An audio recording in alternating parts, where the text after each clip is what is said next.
Isu tadi di mana sekolah mendapatkan aplikasi yang berbagai, di mana setiap kali aplikasi turun ke sekolah, guru sekolah dibebankan sebab data entry itu sentiasanya diulangi, walaupun data yang sama. Dan apa yang saya bicarakan di sini adalah pihak mampu sebagai peneraju bagi pemodenan dan khususnya bagi pengkomputeran, kalau boleh diletakkan sebagai sesuatu tetapan bahawa kalau misalkan aplikasi itu diturunkan, sebab sekarang biasanya kawalannya ialah berasaskan kepada kos. Kalau mana-mana bahagian perlu melaksanakan sesuatu pengkomputeran ataupun aplikasi, sekiranya dia melibatkan kos, dia melibatkan kelulusan, dan sekiranya kosnya tinggi, dia memerlukan kelulusan daripada mampu. Tapi sekarangnya ialah kadang-kadang kita lupa bahawa sekiranya kalau kita melibatkan guru yang banyak memasukkan data sampai waktu malam, sebenarnya itu juga kos.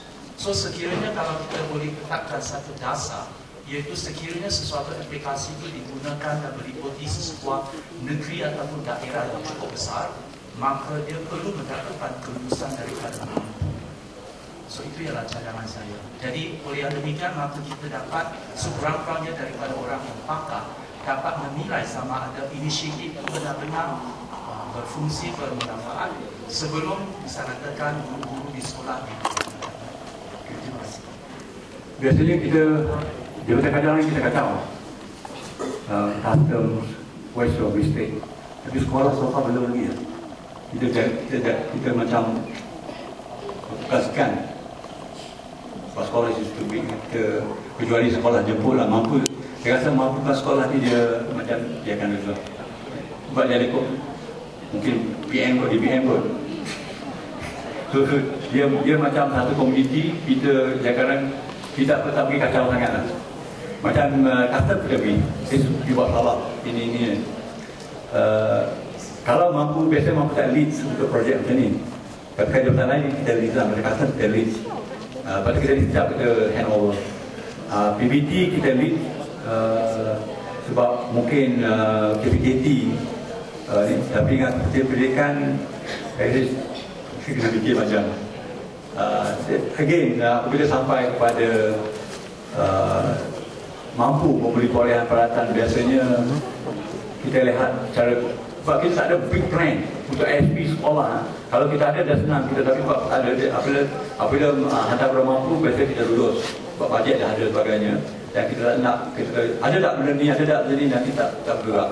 Kemungkinan ada big master plan untuk sekolah kebangsaan, macam mana sekolah menengah, macam mana dan this ICT study planning apa yang ni, dan itu senang kita nampak macam tadi lah apa matlamat kita, adakah nak go for BYOD, beli sendiri, ini polisi-polisi yang perlu kita dalam tu.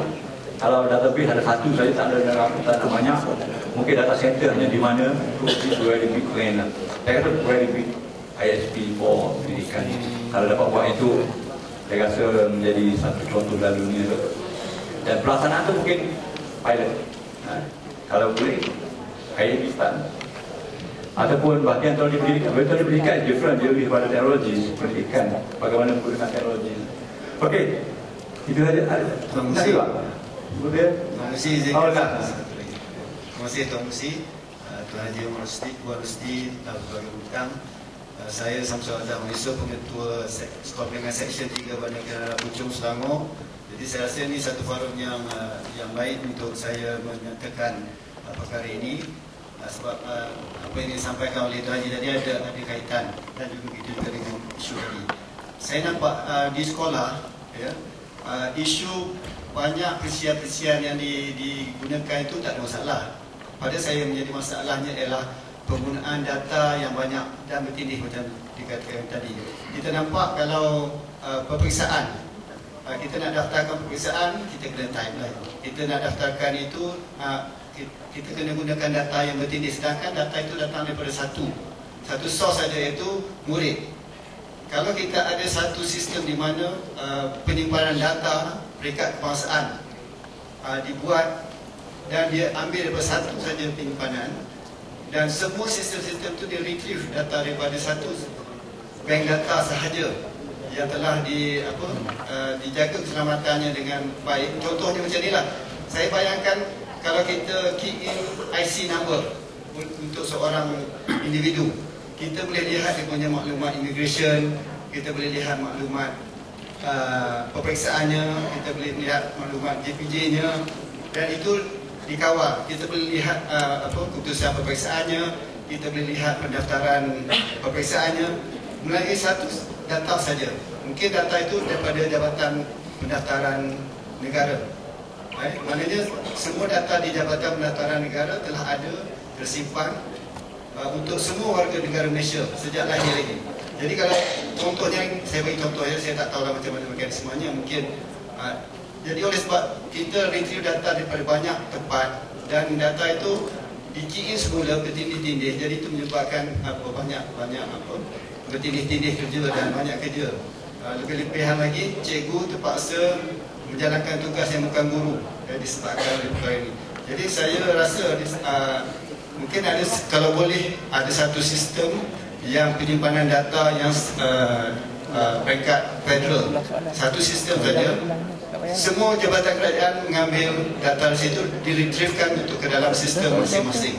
Kalau sistem peperiksaan pun diretrieve data satu, itu maksud saya. Satu ISP, satu mimpi. Bila nak laksana? So this konsep yang sebenarnya very simple. Sebab setiap rakyat Malaysia daripada menikah ke sekolah. So mana apabila dia datang, accept ambil IC number, data daripada pendaftaran negara dah diambil. Profile nama dia, ibu dia nama apa. Sebenarnya tak payah klik lagi. Dan selepas tu apabila dia dah sekolah semua, dan dia masuk universiti, apabila dah masuk LPA jadi cikgu, nama tu semua dah transfer. Tak payah lagi. Actually itu apa yang mimpi dan buat ISP. Kalau buat konsep macam tu, dan bagaimana kita nak laksanakan? This mimpi ya. Dan untuk ISP, kita ada satu tim dia mampu ISP project. Kemungkinan kalau Kementerian Pendidikan request kalau ada solusi, kita akan come up dengan tim ISP for school, how to create digital school strategic planning. Mungkin kita facilitator dia. Mungkin ini satu yang boleh kita kena request. Sebab kita tak nak nanti datang malah Kementerian mampu. Tapi walaupun saya akan cuba buat report kepada KP